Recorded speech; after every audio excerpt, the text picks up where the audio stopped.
welcome back to the channel. Today I'm so excited to be bringing you an April reset. I feel like I haven't done a reset in forever. I think November or December was my last reset, so it's been quite a few months, but my goodness, with how my life has been, I definitely need a reset to just prepare for the new month. March has been really hectic with my schedule and I've been working a lot more than I had anticipated. Love it. Love flying everywhere, but I definitely need a day to just reset and prepare for April because April is right around the corner. April was knocking on my door and I was like, wait, it's literally April, so soon.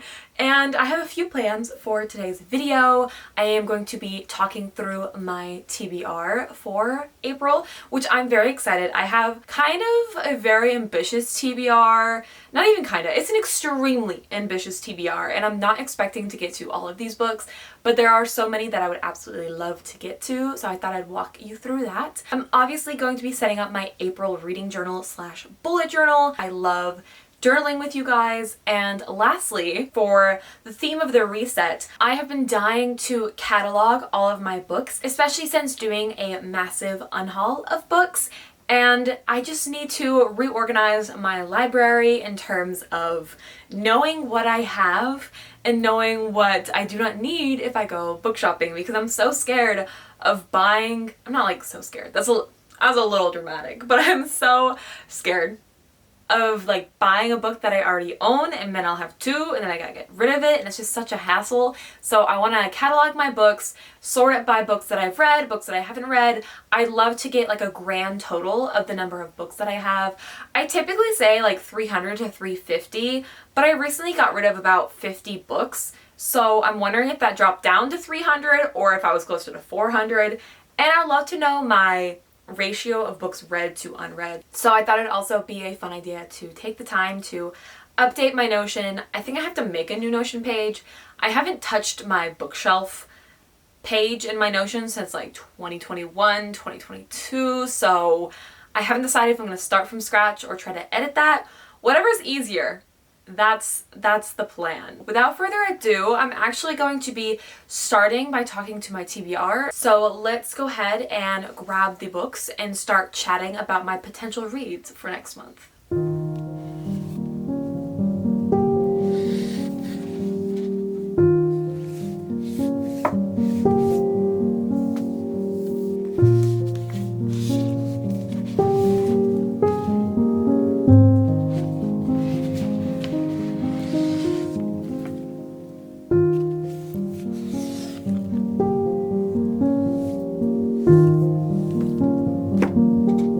Starting with a book that has made it onto many TBRs, and I have yet to actually finish this book. I did start this book back last summer, and it was a softie enough because I just fell out of the mood for it. With these books, I definitely have to be in the mood for it since they are massive, and that is The Way of Kings by Brandon Sanderson. That's right, ladies and gents, I want to start Stormlight in April. I was gonna start it in March. Did not happen. I was gonna start it in February. Did not happen. I was gonna start it last fall. It did not happen. It needs to happen. It's getting ridiculous at this point, the amount of times that I'm like, oh, I'll totally start Stormlight. It's becoming a bit, okay? And I've had enough of bits on this channel. We don't need a repeat of the Wise Man's Fear. So I really want to make sure that I actually read and pick up The Way of Kings. I do want to vlog about me reading this. I know I'm gonna love it. I know I'm gonna love it. I have extremely high expectations for Brandon Sanderson's magnum opus, so here's to hoping. Here is to hoping. This is just part one. I bought the UK paperbacks and they come in part 1 and part 2s. I do just have part 1 with me. I didn't feel like grabbing. Actually, it's not even that I didn't feel like grabbing part 2. I just totally forgot to grab part 2 off my shelves. From what I remember, I did read at least one part into this book. I'm trying to see if I can find the part. I don't know how far into the book that was though. I know I read part 1 and then I think I stopped at part 2, which is around page 190, but I am going to reread those 190 pages. I actually remember, surprisingly enough, what goes down in the first part of this book. However, I think a refresher before I dive into the rest of the book would be very helpful. I already was loving it when I did start it. It's time for another dose of some Brandon Sanderson. I recently read You Mean the Nightmare Painter, and I know there were so many Easter eggs tying to Stormlight that I just didn't understand. So being able to read and get the hype, and I know so many of you have been begging me to pick up Stormlight as well. Trust me, I've been begging myself ever since finishing Mistborn, but it's definitely more of a daunting series compared to Mistborn. These books are crazy big, so hopefully April is the month that I finally start Stormlight. And I'm so excited. I know I say that every single time, but mark my words, it must happen. The next book that I want to talk about is The Adventures of Amina El-Sarafi by Shannon Chakraborty. Now, this is really exciting because this is actually my Patreon book for April. That is right, ladies and gents, my Patreon has made its long-lost return. I am over the moon to be bringing back my Patreon. I stopped it last October, September, something like that, just because it was really hard to keep up with doing the Patreon when I was just not the happiest person when living at home with my parents. But now that I've moved out, I'm in my new space, I'm settled into my new job a little bit, I am just thrilled to be bringing it back, and I thought this would be the perfect book to kick off the Patreon relaunch. And on the note of the Patreon, it is always going to be linked below, and it is officially launched. It launched April 1st. I know this video is coming out a little bit later into April, but it is out there. I rebranded it to be Ranger's Apprentice theme because, of course, I don't know why I didn't begin that way, but The Adventures of Amina El-Sarafi. I know this takes place on a boat in the ocean, and I love me a good boat, as y'all know. This book is following our main character, Amina, and she was this amazing swashbuckler pirate character who had her fair share of adventures, and this takes place after those. She's hung up her little pirate hat. She said, I'm done. I'm content to be living a peaceful life. And then someone comes and offers her an adventure that she cannot refuse. And thus begins this book. I cannot wait to dive into this book. I'm hoping it also explores more of Amina's backstory.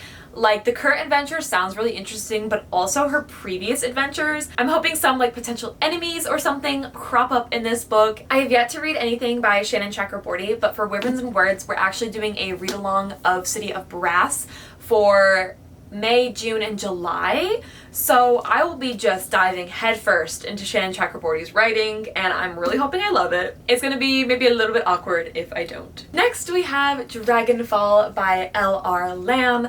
This book was so kindly gifted to me by Jan over at Jan Agaton. Now this is exciting because it wasn't originally on any TBRs, even for this year. I threw it on my Amazon wishlist sometime last year, probably after reading Fourth Wing. I was like, I need more dragons in my life. Jan so kindly gifted it to me for my birthday recently, and she said we should buddy read it together, and I'm like, oh my gosh, we should.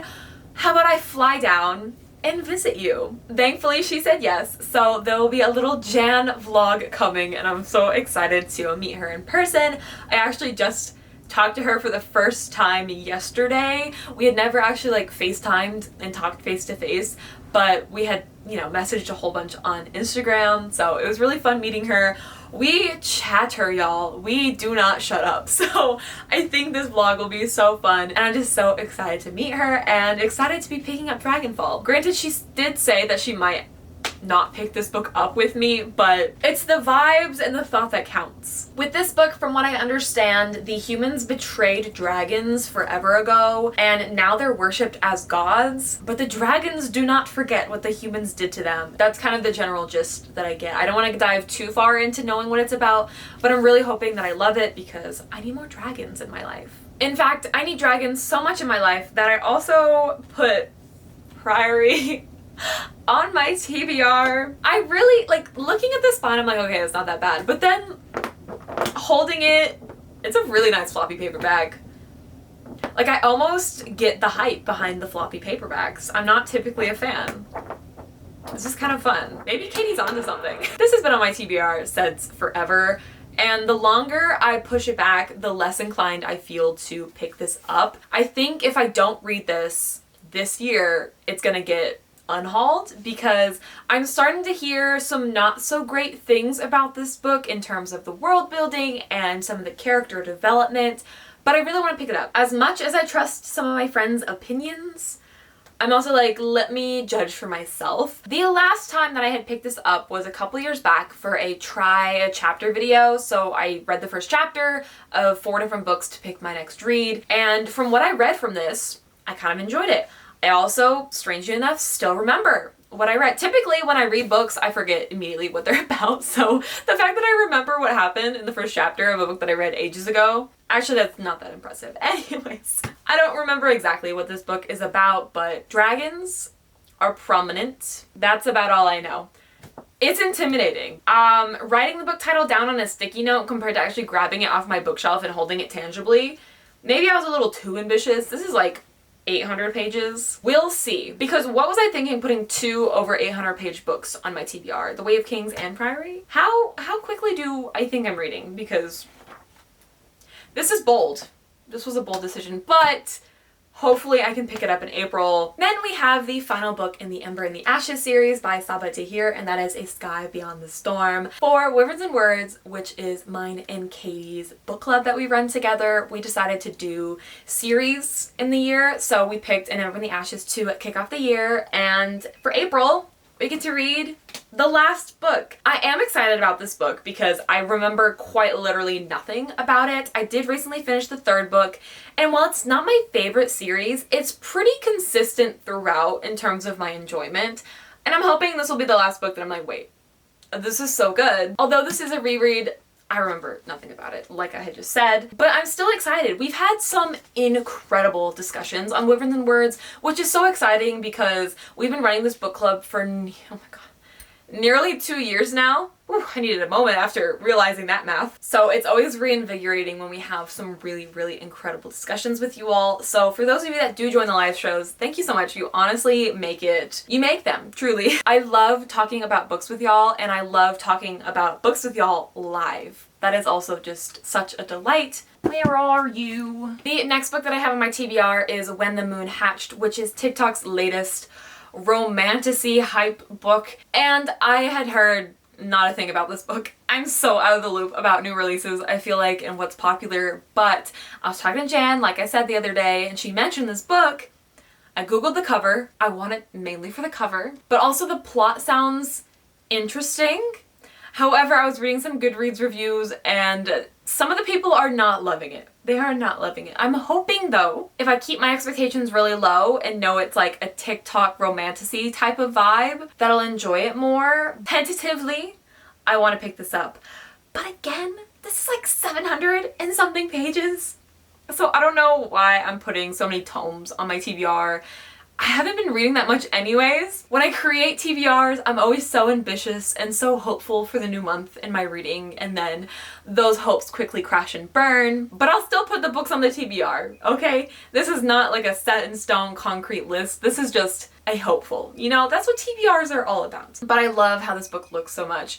However, I'm in my trying not to spend money on books era, and I looked at the library and they didn't have it. So I might actually have to buy it or find like a digital version of it to read, because I'm scared of buying books that I might not like.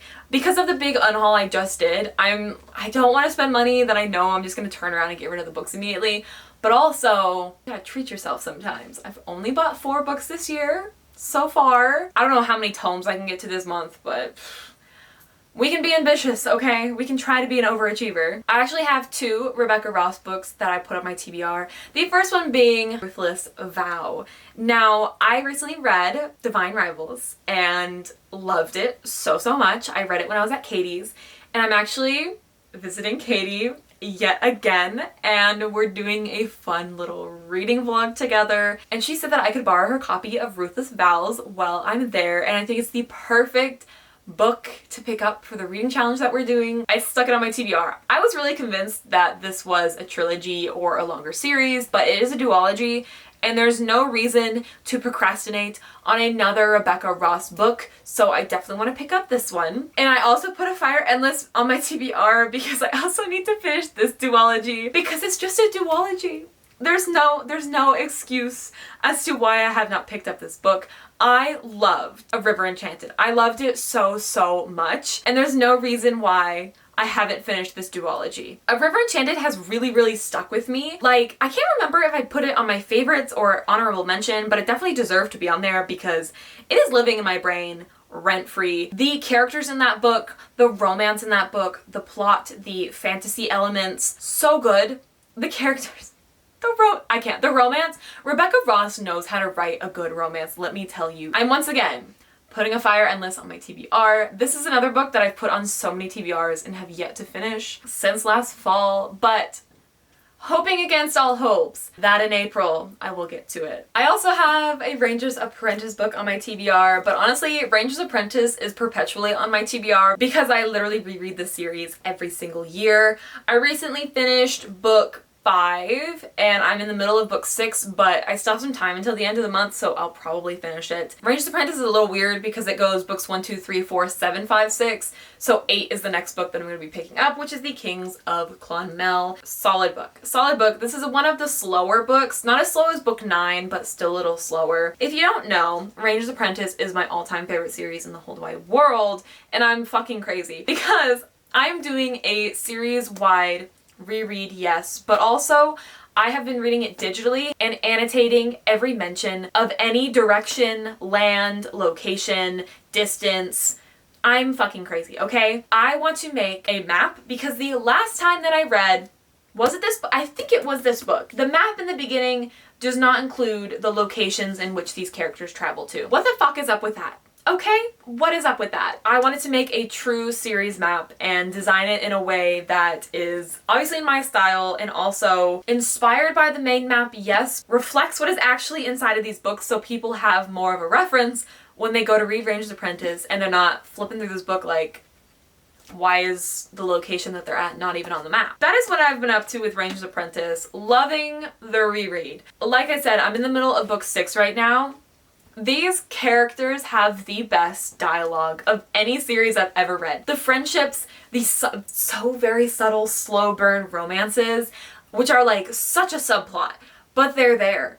I'm telling you, these characters are such a delight. I've been just enjoying my reread so much, so I thought I'd mention it even though if I don't get to this book, it's not a big deal. I'll eventually get to it because like I said, I'm doing a massive series reread to get all these locations, and once I finish Ranger's Apprentice, I'll go on to the prequel series, which is a duology, or I'll go to the spin-off series, which follows a different set of characters where our main characters are now the mentors of some younger characters, or I'll go to Brother Band, which is just like a companion series to Ranger's Apprentice. But they're all set in the same universe, which means so much content for me to read and so many locations for me to figure out, especially in Brother Band because it takes place on a boat and they're traveling, love me some boats, and they're traveling the world. There's a lot more locations explored in that book, but that's later me problem and I'm loving it so much, so maybe it's not a problem at all. And the final book that I'm sticking on my April TBR is another one that I'm not too bent out of shape if I don't get to, but it is one that I definitely want to get to, and that is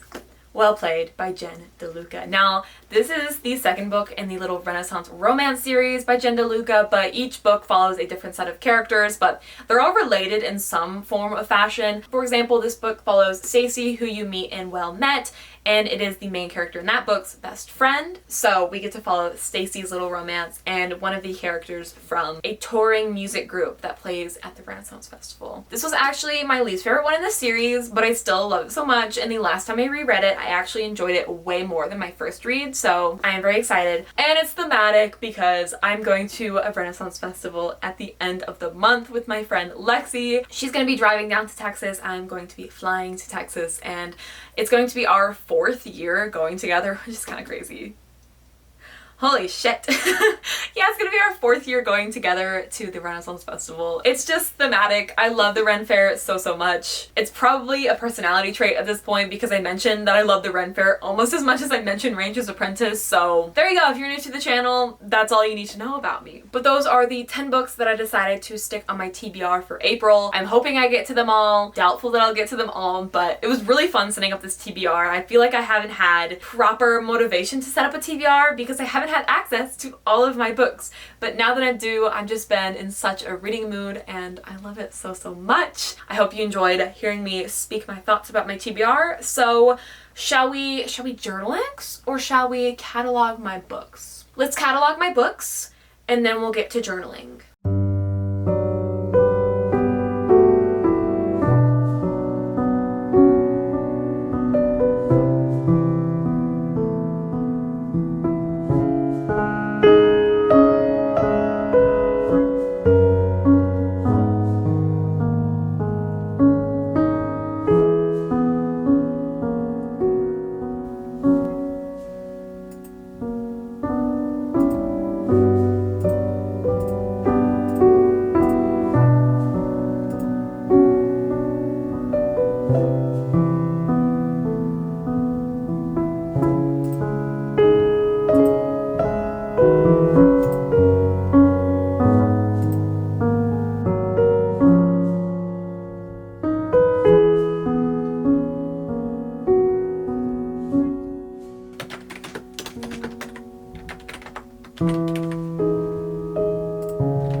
enjoyed this video. I'm so happy with how my April spreads came out. I don't typically make book related pages in my setups, but I did for March. I did a March red page and I was like, wait, that was really fun. And then a couple vlogs ago now, I made a spring TBR page and I was like, that was kind of fun. So doing a nice like April TBR, I love the way book covers look in my journal. Like seeing the pretty book covers but like miniature, it's so fun. And since this is like a reading journal and bullet journal, you saw me set up some of my other pages that I use, but if you saw me filling out my calendar, you see all the fun events that I have going on and I'm so excited. I'm really happy with my new job and my new benefits that allow me to travel so much more than I used to. It's just been so fun. On that note, I am going to let y'all go. I want to give a huge thank you to my Patreons for supporting my comeback or joining me for the very first time. Thank y'all so much for your support. I'm so excited to be able to have this new and improved Patreon to chat a little more one-on-one with y'all and just get to know y'all a little bit better. Like, I love reading y'all's comments, but there's also something so special about having back and forth conversations on Discord with y'all. So thank you so much for all of your support, and thank you all for watching. I really hope that you did enjoy, and I really hope to see you in the next one. Toodles!